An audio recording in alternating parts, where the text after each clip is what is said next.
Well, hopefully calm these a bit. I've noticed this hive is a little on the feisty side. Isn't that funny? They have like little personalities like that, huh? Yeah. And it really has to do with the genetics that the queen has. So you got to think of a beehive really as one organism.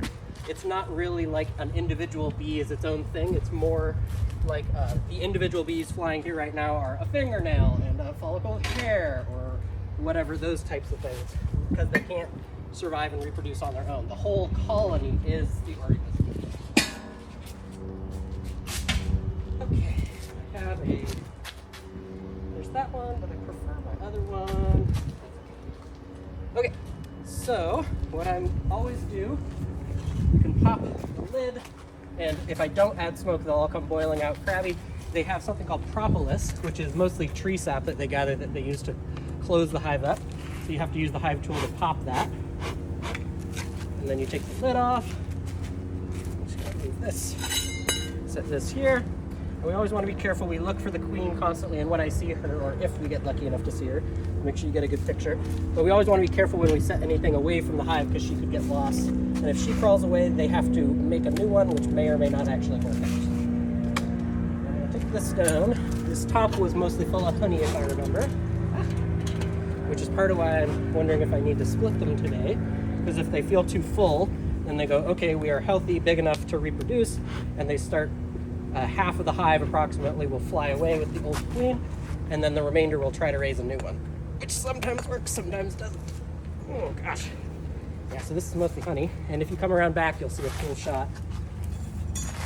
Taking a video because it's nice to hear you okay. walk us through it, I should say. Yeah. So you can see lots of bees, and then this is all called burr comb. This here, this particular shape, there's a few of them here and there, but this one in particular is a queen cup, we call it. And that is where they would raise a new replacement queen. So this is a sign, it isn't closed yet, but I'll check if it has anything in it. And if it does have something in it, that's a sign. See how there's that white in there? Yeah. That's that royal jelly that people talk about. The people actually will gather it and sell it. So that's a sign that they're thinking about swarming. And a good beekeeper will prevent their hives from swarming so that they don't go off into someone's shed or cause issues. You had a hunch that this was Yeah, because they're big and healthy, I figured that they were getting close to. There's also some of these sideways ones, like this one down here. They look somewhat like a queen cup, but that's actually a drone, which is the boy bees, which are basically just a flying sperm. They just go off and mate with new queens, and then the queens come back. Yeah, but this is very heavy. You can just gently heft it if you want to see. So this is probably 75% full of honey. Ooh. And a full box just honey will weigh about 100 to 150 pounds, perhaps. Wow. So it's pretty incredible. Yeah, so and you might think, okay, well, I can gather all that honey myself, but you need to leave enough for them, both now and going into the winter, to make sure that they don't starve. There we go. So I'll set that there. Okay, nice and stable. And if you look from the top here, there's something we call white wax, which is relatively newly drawn wax.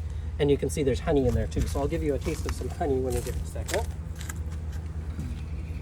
And so that's a sign that they have nectar. So these are probably like apple blossoms, dandelions, things like that, whatever flowers they can find right now.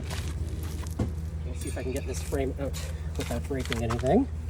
These are all relatively old equipment. So as I said, beekeeping is very expensive. So the way I've been able to do it is through getting old, used, free equipment a lot of the time.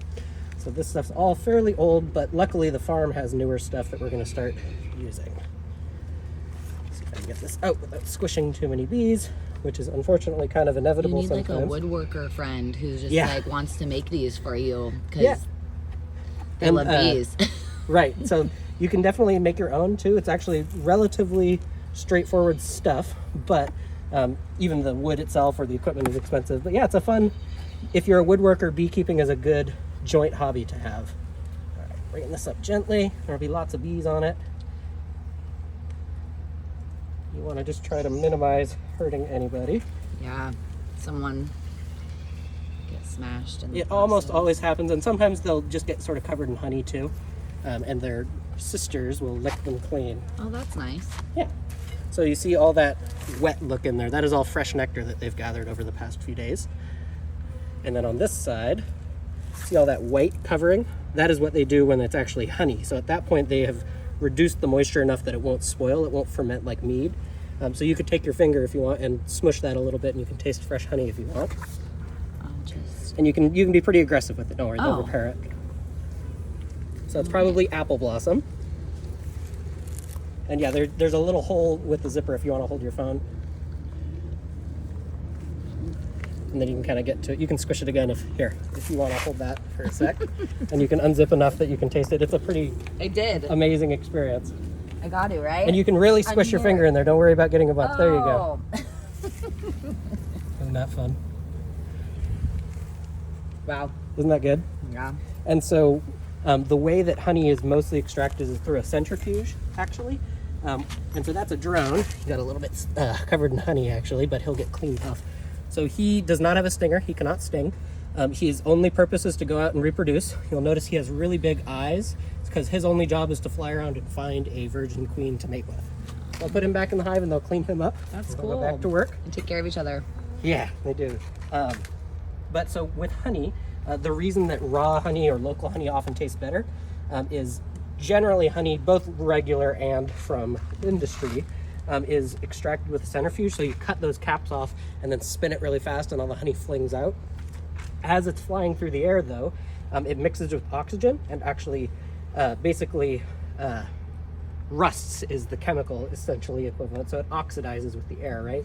And that actually can cover up a lot of the more subtle, nuanced flavors. So when you have honeycomb, for instance, it hasn't gone through that, and it generally will be a little more, have more of those subtle tastes, more exotic, more specialized tastes rather than just generic honey flavor. Okay, so this is still mostly honey up here, so I'm going to go ahead and put this back very carefully. Again, trying not to squish anybody if I can help it.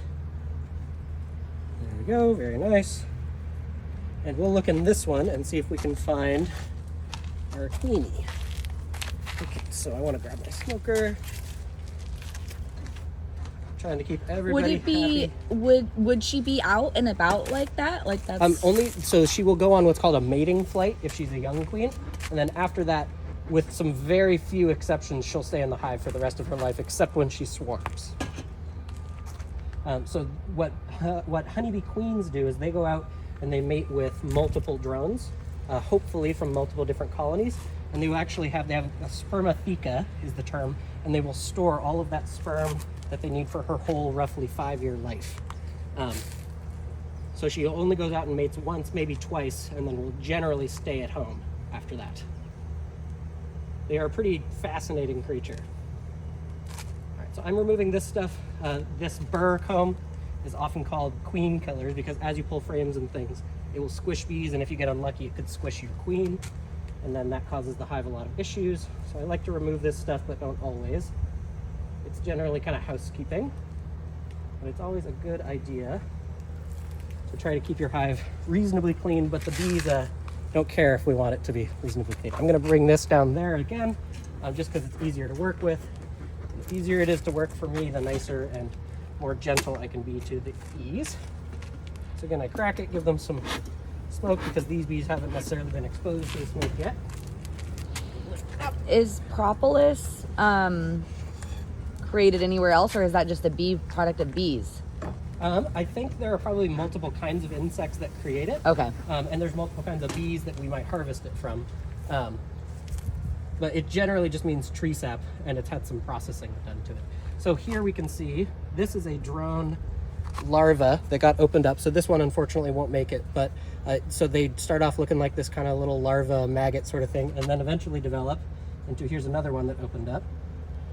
And there's a drone that would have hatched out. Wow. And this is called the purple eye stage. So it starts off pure white and it gets more and more coloration, looking like a normal bee. And once the drones hit this stage, they say then it's late enough in the season that you can start making new queens, because these guys will be out and about when you have the new queens trying to mate. It's a lot to know. And they will cannibalize and put his body to use, for better or worse again. So nothing goes to waste for the most part. Again, you can see all kinds of drones in here. So a queen can lay many thousands of bees a day. So looking in here, there's some more royal jelly here. So they're definitely thinking about swarming. So what I'll do today is, if I can find the queen, I'll take her away and bring her to my other bee yard and then I'll put this into either 1 or 2 hives that will then raise new queens. And you do want to replace your queens at least every 3 years is good practice. It helps What's reduce the lifespan? Some people say they've had queens live as much as 10 years. Wow. But that is pretty rare. Commercial beekeepers replace them almost every single year, maybe every other year, because you're less likely to have issues if you are good about replacing that frequently. And I'll actually pull one of these. This here is a medication strip from last year called Apivar. And so one of the reasons everybody who's watching this has probably heard about how many bees and honeybees in particular are struggling.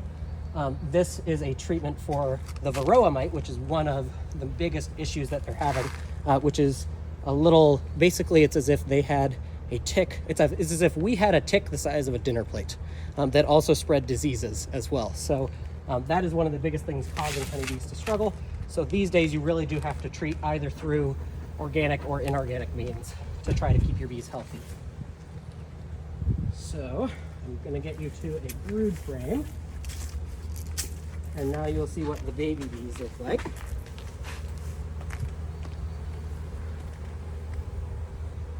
Okay, I'm just going to quickly check for the queen. It's always good so that you know if you're moving stuff around you don't drop her. And I think I actually saw a varroa mite, which tells me I need to go ahead and treat. So varroa mites, they look like little red dots essentially on the bees, and I'm pretty sure I caught one in my eye, which means I'm going to come back in a couple of days and do another mite treatment to make sure everybody stays healthy. But if they have a mite, will the treatment get rid of it, or does it just prevent future mites? So a little bit of both. So the way the mites work is they double every couple of weeks in number. So killing mites now means we're also reducing their population in the future, which helps keep the hive happy and healthy. And the saying is that you want to have healthy bees raise the bees that go into winter, because the individual bees during the summer only last up to about 6 weeks. So there's constantly a rotation. That rotation is provided by, let me set this down gently, all of this brown here. This is what's called capped brood. So these are a new generation of worker bees on their way out. And you can see, so the capped brood here, this is all worker brood, the female bees that will fly around gathering nectar, pollen, things like that. And these larger ones that are shaped more like a bullet, those are drone brood. So that's how you can differentiate the two. So these will hatch out probably in another few days or a week or so. All of these gaps probably were worker brood and have started hatching out. So this is the time of year where they're really growing big a lot. right there. Yeah, so that's probably, which one were you pointing at? That one. Yeah, so that's another drone. Okay. So the biggest way to tell is they're kind of thicker, and also the eyes as well. They have that really, really big pair of eyeballs. And I'll actually bring you over to this side because I don't want them to get mad at you for standing in their way. Oh, am I? Just a little bit. And again, I'm putting this down. I do want to try to find the queen for you if we get lucky. I'm just oblivious. That's okay. It's a learning process. And so here's a little more honey. This is older honey, probably from last fall.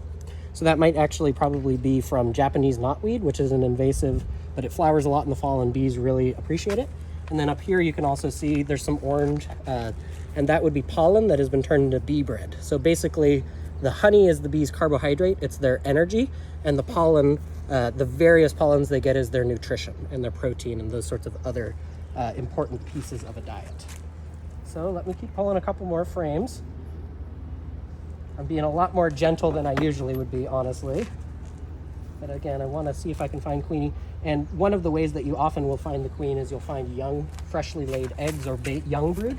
But with them thinking about swarming, the queen will actually stop laying for a little while and intentionally let herself shrink down so that she can fly a little more easily. So if I don't see lots of baby bees on some of these frames, that's a sign again that she's thinking about flying away and starting over. But we do have some. So let me check this other side for the queen real quick. So there are lots of baby bees on this, which is again a sign that they're healthy and that we have a laying queen. I don't see queen on this frame, but she should be somewhat nearby. But I'll move some of the girls out of the way a little bit. And if you look down, you might have to get a little bit close and get just the right angle, but you see those little white pools of liquidy, looks kind of like milk in some of the bottoms of these. Sometimes you have to get the angle just right. Yeah. So those would be freshly laid babies. So they get royal jelly for the first few days of their life. They start off as a tiny, tiny little grain of rice-shaped egg. They hatch, they get a little bit of royal jelly, and then after that they only get nectar and bee bread. But the difference that makes queens special is really just their diet. They are fed that royal jelly for their whole life, which allows them to develop their ovaries, their spermatheca, things like that. So I'm going to put this away again and see if we can find queen. You can see maybe even more on this side. Like around here, there's a whole bunch of babies that have been laid. Oh yeah, I do. And generally she'll often start in the center and work her way out, so you'll get this rainbow pattern sometimes of young bees with slightly older, with hatched. And you can see that on a frame as a good way to detect that she's doing a good job. We'll set this down in again. Always being careful not to crush anybody, and it's also a good idea to give them some more smoke once in a while. Is there any funding for this? Like, are there grants or anything that you can apply to raise bees since they're, struggling? So SEFS gave us $500 for club meetings, things like that. And we have kind of renamed and rebranded ourselves as the Bee Club, not necessarily the Beekeeping Club. So we also have mason bees over at the UW farm. Nice. And we want to do things that benefit all bees and all pollinators, not just honeybees. But I think that in SEFS in particular, there is actually some opposition to honeybees because they are not native to North America. So it'd be more appropriate to categorize them as chickens or cattle than it would as like deer or bison, things like that. So another cool thing, if you look at this bee, it has all that orange pollen on the back of it. So some flower shapes require the bee to actually crawl all the way in. And what they'll do is intentionally get pollen all over their bodies and then scoop it off with their legs and then deposit it in the frames. But that is the spot, like for us, on their back that they just can't quite reach to scratch. So you'll often see bees that have gone to certain flowers with that pollen that'll stick around on them. Cute. It is pretty cute. They are very charismatic creatures. So it's easy to get anthropomorphize them, right? Give them personalities, like we said earlier, that sort of thing. So I'll just keep looking and see if I can find the queen for you, which is the last kind of big thing, other than if we find a queen cell, which I hope we don't, because that would mean I'm just a little too late splitting them.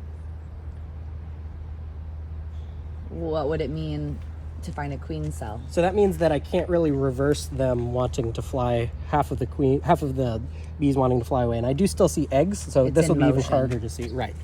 So it's basically so it used to be this idea of, they thought that the queen decided to leave, but there's a really interesting book and or article out there called The Honeybee Democracy, which is really actually that the bees themselves, they will scout for different locations. I'm gonna give them a little smoke to keep everybody docile and happy.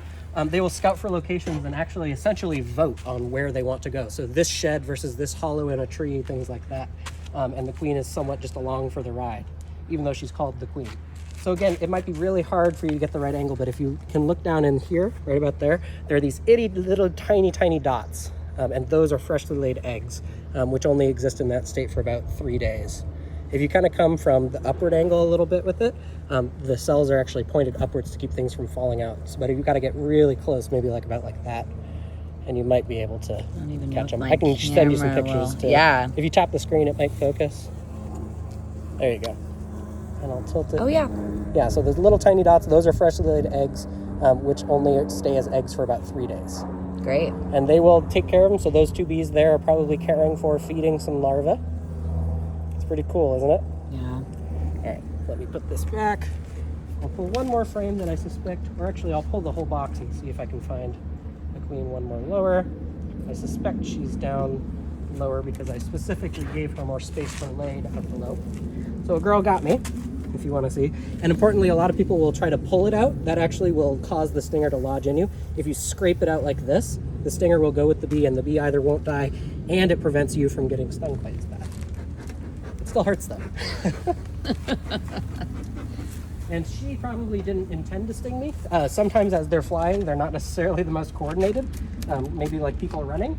So sometimes if they fly into you, they kind of just, without even thinking about it, sting you without intentionality behind it. But if you're calm, it doesn't necessarily have to be a bad thing. So I'm gonna flip this up again. We'll look for any queen cells. See, I think I'm actually just perfectly right in timing because I don't see a whole bunch of queen cells everywhere. And we'll see if we can find the queen in this box real quick too. Yeah, they're a lot of fun. They're a lot of work. If you're being really responsible, you want to check your hive every week. If you are letting it go a little bit, you could check them maybe every month or so. But especially for that varroa mite, the disease, you really have to keep a close eye on them or they're not going to do well. because again, they're more like a chicken, for instance, where they really need to be fed, cared for, even though they are getting a lot of their food from the landscape. Yeah, they're a very fun hobby. They're a cool education tool, right? Talking about insects and clonal organisms, that sort of thing. And everybody is, whether or not correct, they all have opinions and ideas about honeybees because they're such a big thing in our culture. So this is mostly empty space, which is probably why she hasn't tried to swarm yet. But again, we can see on this side up towards the top, all that yellow pollen that they're storing. Sometimes you'll have an entire frame totally full of pollen that they're storing for the lean times because depending on where they are, they might have a more constant source of food, but around here, especially in most of the world, they have to think about storing stuff for later. That's why honeybees produce honey, is it's them storing food for the lean times, which is usually winter, but could also be summer drought, things like that as well. And we take some of the extra. I'm still just looking, seeing if I can find the queen. So here's a frame that has a lot more of that pollen in it. And some people will actually gather pollen too. So there's a tool that you can put on the front of the hive. So the bees, like this girl right here, let me set it down so it's nice and stable. This girl right here, if you look at her back legs, there's those yellow dots. So those are called pollen baskets. And that's how they actually, after they scrape that pollen off of themselves, they'll store it there.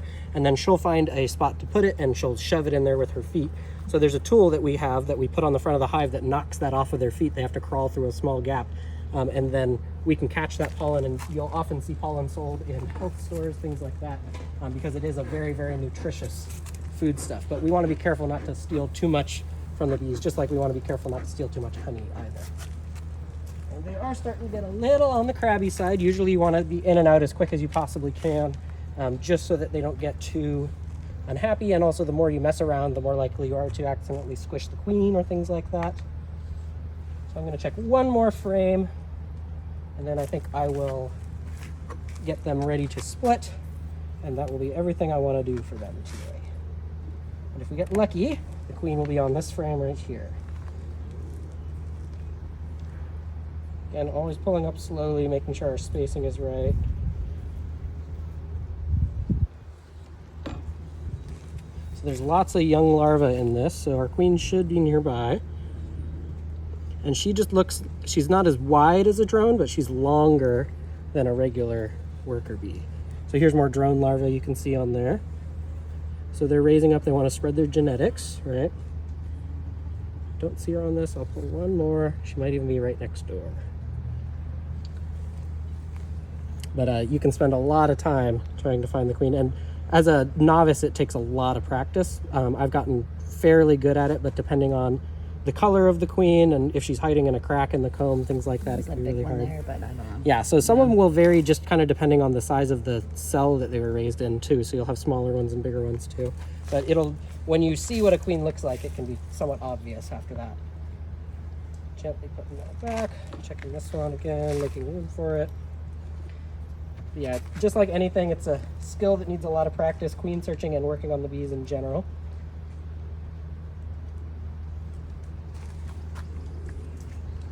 I would be expecting her to be around here.